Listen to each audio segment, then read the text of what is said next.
Next हमारा topic है stomach. अब स्टमक की सबसे पहले अगर हम डिजीज़ देखें उसमें आती है एम्फेलोसील। एम्फेलोसील एक्चुअली हमारे पास क्या है, ये हर्निएशन है जो इंटेस्टाइन है उसकी एम्ब्लाइकल कॉर्ड के अंदर। नॉर्मली ये एक नॉर्मल कंडीशन भी होती है क्योंकि ड्यूरिंग डेवलपमेंट हमारे पास ना एट अबाउट 6 जो वीक होता है हमारे पास डेवलपमेंट का, क्योंकि हमारे पास बॉडी कैविटी के अंदर जगह कम होती है तो एज अ रिजल्ट हमारे पास जो बाउल्स है ना वो एम्ब्लाइकल कॉर्ड के अंदर जाती हैं 6 वीक के अंदर। बट एट 10th वीक वो दोबारा रिटर्न कर जाती हैं back to the body cavity.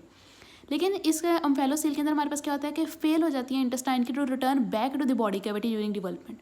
ठीक है, देन हमारे पास के कंटेंट्स क्या है, कवरिंग्स क्या हो सकती हैं, पेरिटोनियम आ गई, amnion of the umbilical cord, ये हमारे पास के कंटेंट्स हैं या इसने हमारे पास को कवर किया होता है एम्फेलोसील जो डिजीज़ है उसके अंदर।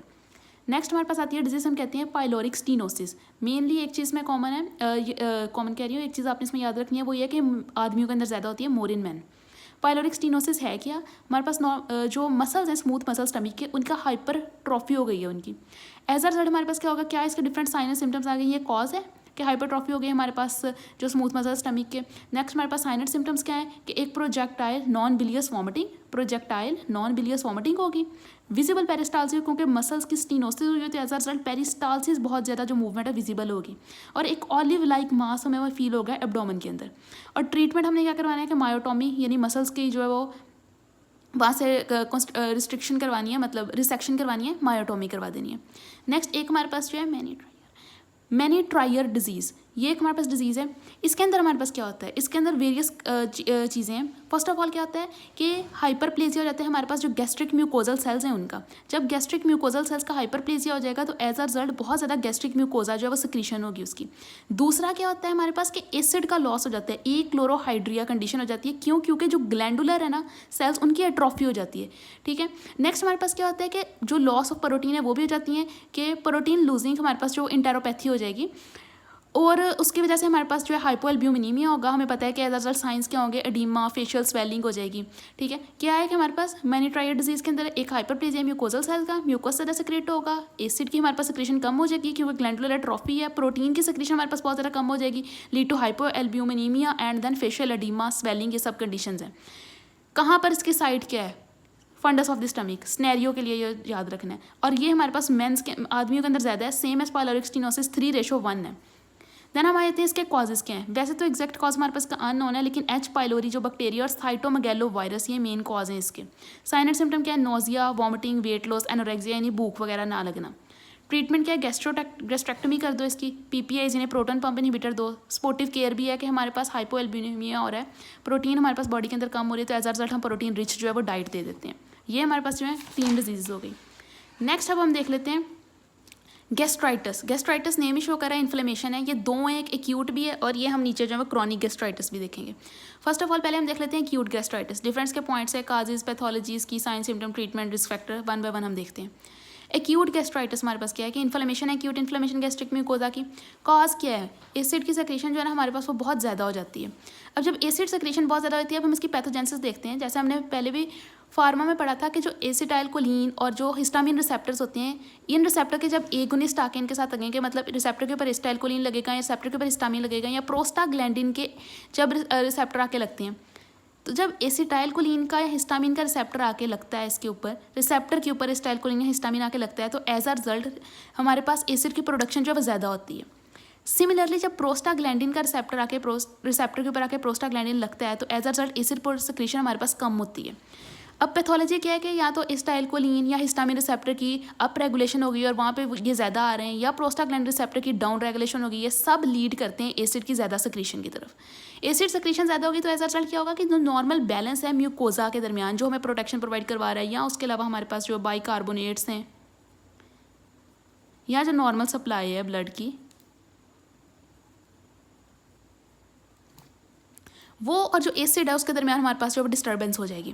जब हमारे पास डिस्टर्बेंस होगी, एसिड बहुत ज़्यादा है और जो हमारे पास प्रोटेक्टिव मैकेनिज्म है वो एज अ रिजल्ट हमारे पास बहुत ज़्यादा कम हो गए हैं, तो वहाँ में इन्फ्लेमेशन, इन्फेक्शन हो जाएगी, as a result acute gastritis हो जाएगा। साइन एंड सिम्टम्स क्या है कि पेशेंट विद एक्यूट गैस्ट्राइटिस किसके साथ प्रेजेंट करता है, डिस्पेप्सिया, नोजिया, वॉमिटिंग, एपिगैस्ट्रिक या एब्डोमिनल पेन के साथ। ट्रीटमेंट हम क्या देते हैं, पीपीआई यानी प्रोटॉन पंप इनहिबिटर हम इसमें देते हैं, ओमेप्राजोल वगैरह। रिस्क फैक्टर्स हमारे पास क्या हो सकते हैं? Cushing ulcers. What is Cushing ulcers? जैसे हमारे पास इंट्राक्रेनियल प्रेशर ज़्यादा होता है तो एज अ रिजल्ट हमारे पास जो है वो पैरासिम्पैथेटिक स्टिमुलेशन होगी, वेगस स्टिमुलेशन होगी, एज अ रिजल्ट एसिटाइलकोलिन ज़्यादा रिलीज होगा। और हमें पता है जब ये ज़्यादा रिलीज होता है तो एसिड प्रोडक्शन ज़्यादा होती है, तो leads to acute gastritis. Next हमारे पास आते हैं कर्लिंग अल्सर्स। कोई भी हमारे पास बर्न हुए हैं तो हमारे पास एज अ रिजल्ट क्या होता है कि प्रोटीन का वॉल्यूम जो है वो कम हो जाता है, म्यूकोजल वॉल्यूम कम होगा, तो एज अ रिजल्ट एसिड की एक्टिविटी ज़्यादा हो जाएगी क्योंकि प्रोटेक्टिव मैकेनिज्म कम हो गया और जो डिस्टर्बिंग या हार्मफुल मैकेनिज्म वाला है वो चीज़ ज़्यादा हो गई है। एनसिड्स अगर हम दे रहे हैं तो ये भी एक बहुत ज़्यादा इंपॉर्टेंट रिस्क फैक्टर है एक्यूट गैस्ट्राइटिस को काज करने का। क्यों? क्योंकि एनसिड्स जो होते हैं प्रोस्टाग्लैंडिन की प्रोडक्शन को इनहिबिट करवाते हैं और हमें पता है कि प्रोस्टाग्लैंडिन एसिड प्रोडक्शन को क्या करवा रहा होता है? कम करवाता है एसिड को। तो एज अ रिजल्ट जब एनसिड देंगे ये कम होगा, ठीक है, तो एसिड एज अ रिजल्ट हमारे पास जो है वो ज़्यादा हो जाएगा। कीमोथेरेपी, जो कीमोथेरेपी होती है नॉर्मली वो हमारे पास एपिथेलियल सेल्स जो होते हैं, कीमोथेरेपी हमारे पास क्या होती है कि नॉर्मली जो हमारे पास रैपिडली प्रोड्यूसिंग सेल्स होती हैं उनको डैमेज करवाती है। तो हमारे पास जो गट के अंदर जो सारी एपिथेलियम होती है बहुत रैपिडली प्रोड्यूसिंग हो रही होती है, उसके अंदर प्रोडक्शन हो रही है सेल्स की, तो वो हमारे पास डैमेज हो जाती है, तो डिक्रीज हो जाता है एपिथेलियल म्यूकोजल सेल्स की रिप्लिकेशन या अल्कोहल। ये सारे इसके रिस्क फैक्टर्स थे। आइदर वो कुशिंग अल्सर हो जिसमें हमारे पास वेगस स्टिमुलेशन ज़्यादा हो गई, एसिटाइलकोलिन ज़्यादा हो गई, एसिड प्रोडक्शन ज़्यादा हो गई है, कर्लिंग अल्सर जिसमें हमारे पास प्लाज्मा वॉल्यूम कम हो गया, म्यूकोजल कम हो गया, म्यूकस कम हो गया और एसिड की एक्टिविटी ज़्यादा हो गई है। एनसिड्स होते हैं जो प्रोस्टाग्लैंडिन की प्रोडक्शन कम कर देते हैं, तो एसिड ज़्यादा हो गया। कीमोथेरेपी जो रैपिडली प्रोड्यूसिंग म्यूकोजल सेल को डैमेज करवा रही है, या अल्कोहल। ये सब हमारे पास इसके रिस्क फैक्टर हैं। ट्रीटमेंट हमने पहले बता दिया, साइन एंड सिम्टम्स जो है इसके डिस्पेप्सिया बता दिया और उसकी पैथोजेनेसिस बता दी।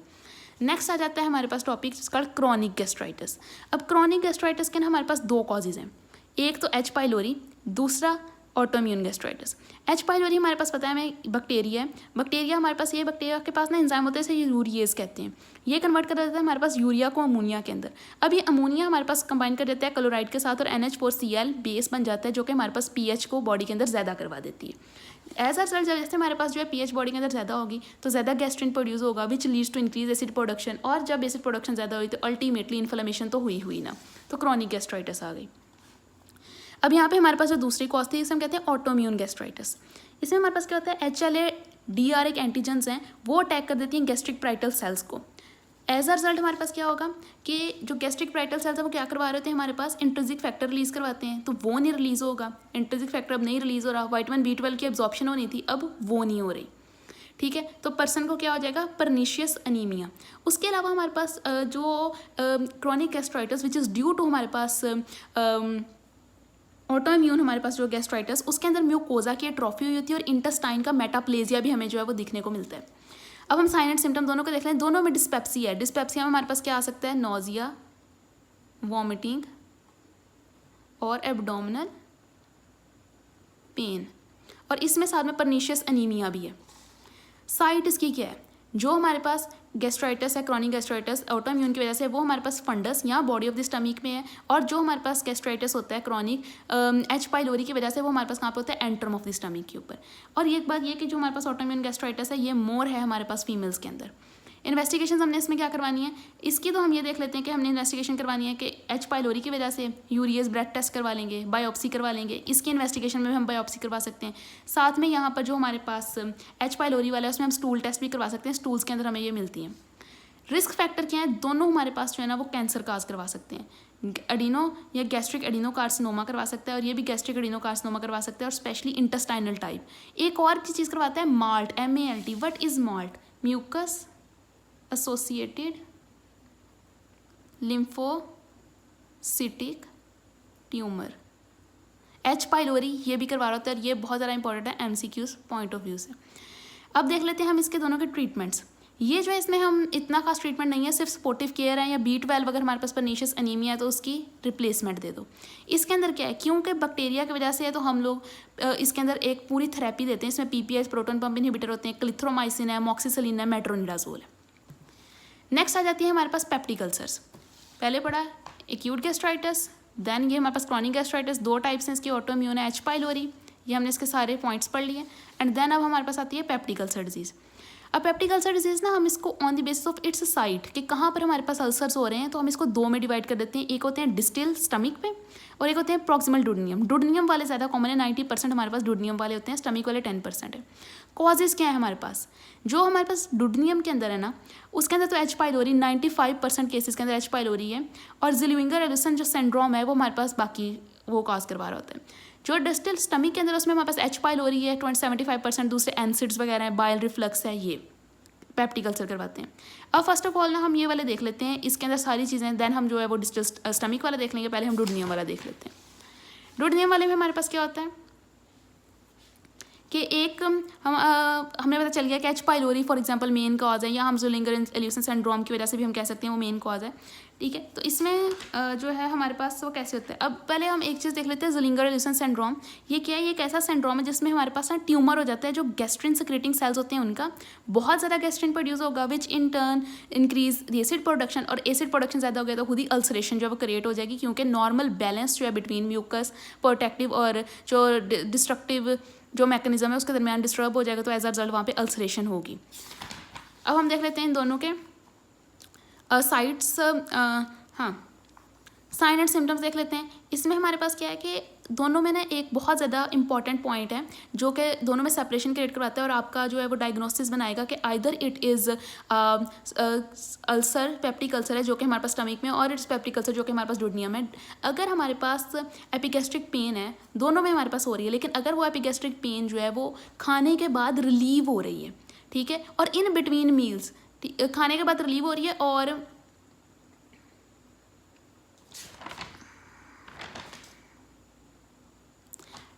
रिलीव हो रही है हमारे पास जब हम खाना खाते हैं तब, और खाने के बाद या फिर जब दरमियान वाला वक्फा है उसके अंदर ये हमारे पास जो है पेन बहुत ज़्यादा हो जाती है, तो ये हमारे पास डुडेनियल अल्सर्स हैं।